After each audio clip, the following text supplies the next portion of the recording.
Hi friends, welcome to Sharmi's kitchen. ఈ రోజు నేను ఒక మంచి సైడ్ డిష్ చేసి చూపిస్తున్నానండి. తోటకూర ఫ్రై చేసి చూపిస్తున్నాను. ఇది సైడ్ డిషే కాదు, మామూలుగా రైస్లోకి వేసుకొని తిన్నా కూడాను బాగుంటుంది. హెల్త్కి చాలా మంచిది ఆకుకూరలు. వీక్లీ 1 టైం లేదా 2 టైమ్స్ తిన్నా కూడాను చాలా మంచిది. దీని తయారు విధానం చూసేద్దాం. మరి దీనికోసం నేను ఒక పెద్ద కట్ట తోటకూరని తీసుకున్నాను. చాలా ఫ్రెష్గా ఉంది ఈ కూర.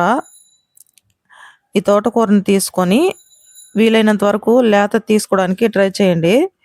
దీన్ని కాడలతో సహా నేను కట్ చేసేసుకున్నాను. లేత కాడలు అయితే కాడలతో సహా కట్ చేసుకునేయండి.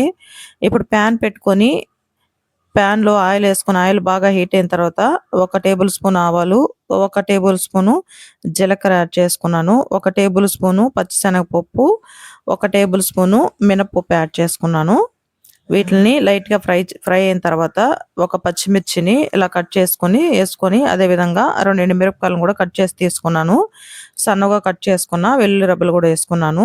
వెల్లుల్లి చిన్నవైతే అలా డైరెక్ట్గా వేసుకోండి, నేను తీసుకున్నది కొంచెం పెద్దది, సో అలాగని నేను కట్ చేసి వేసుకున్నాను. ఇలా వేసుకునేసి కొంచెం ఫ్రై అయిన తర్వాత ఇప్పుడు ఇందులోకి ఒక 2 పెద్ద ఆనియన్లు సన్నగా కట్ చేసుకొని తీసుకున్నాను. ఆనియన్ లైట్గా గోల్డెన్ బ్రౌన్ కలర్ వచ్చేంత వరకు ఫ్రై చేసుకోవాలి. ఇలా ఫ్రై చేసుకున్న తర్వాత ఇందులోకి ఒక 2 రెమ్మల కరివేపాకు యాడ్ చేసుకుంటున్నాను. కరివేపాకు కూడా కొంచెం లైట్గా ఫ్రై అయిన తర్వాత ఇప్పుడు ఇందులోకి నేను ముందుగా కట్ చేసి పెట్టుకున్నాను కదా తోటకూర, సో ఆ ఆకుకూరని ఇందులో వేసేస్తున్నాను.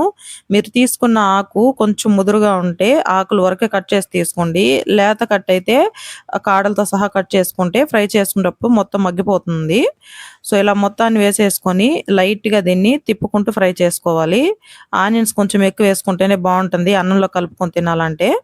సో ఇలా మొత్తాన్ని వేసేసి లైట్గా కలుపుకుంటూ ఫ్రై చేసుకోవాలి. వేసినప్పుడు ఆకు ఎక్కువ అనిపిస్తుంది కానీ మగ్గిన తర్వాత అది కొంచెమే అవుతుంది. ఇప్పుడు ఇందులోకి 1 టేబుల్ స్పూను సాల్ట్ యాడ్ చేసుకోండి.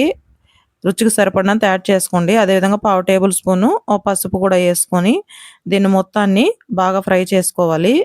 మంటని లో టు మీడియం ఫ్లేమ్లో పెట్టుకొని కలుపుకుంటూ నిదానంగా ఫ్రై చేసుకోవాలి. చూడండి, మనం వేసిన ఆకు ఎంత అయిందో ఇప్పుడు ఫ్రై అయ్యేసరికి ఇది మగ్గేసరికి కొంచెమే అయింది. సో ఇప్పుడు మీరు ఇందులోకి కారం కావాలంటే యాడ్ చేసుకోండి. నేనైతే ఆల్రెడీ పచ్చిమిర్చి ఎండుమిర్చి వేసాను కాబట్టి నాకు ఆ కారమే సరిపోతుంది. మీరు కారం ఎక్కువ తీసుకునే వాళ్ళైతే ఈ స్టేజ్లో 1 టేబుల్ స్పూను కారం కూడా యాడ్ చేసుకోవచ్చు.